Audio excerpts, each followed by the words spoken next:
पुण्यातून अटक केलेल्या मनोहर भोसले उर्फ मनोहर मामाला थोड्याच वेळात सोलापूर जिल्ह्यातील माढा कोर्टात हजर केलं जाणार आहे। मनोहर भोसले आणि त्याचा साथीदार विशाल वाघमारेला कोर्टात हजर केलं जाईल। काल सोलापूरच्या कुर्डुवाडी पोलिसांनी मनोहर भोसलेला पुण्यातून अटक केली आणि त्यानंतर मनोहर भोसले आणि विशाल वाघमेरीची वैद्यकीय तपासणी करण्यात आली। मनोहर भोसलेवर आर्थिक गैरव्यवहार आणि लैंगिक शोषणाचे आरोप आहेत। पोलिसांनी त्याच्यावर विविध कलमांन्वये गुन्हे दाखल केलेत।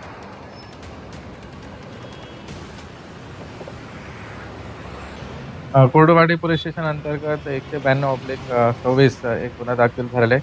त्याच्यामध्ये फसवणूक आणि जादूटोणा कायद्यानुसार गुन्हा दाखल झालेला आहे। मुख्य आरोपी मनोहर मामा भोसले ह्याच्यावरती कंप्लेंट होतं की त्यांनी फसवणूक करून त्यांनी छळ केलेले, त्यानुसार गुन्हा दाखल झालेला आहे आणि त्यांना आम्ही ताब्यात घेतलेले, अटकेचं कारवाई चालू आहे।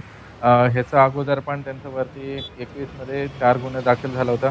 सोलापूर ग्रामीण आणि पुणे ग्रामीणलाही दाखल होतं। ह्याच्यामध्ये खास करून बलात्कार, विनयभंग आणि परत जादूटोणाच्या कायद्यानुसार गुन्हा दाखल झाला होता। वरिष्ठांच्या आदेशानुसार ह्याच्या गुन्ह्यामध्ये पण आम्ही खोल जाणार आहे।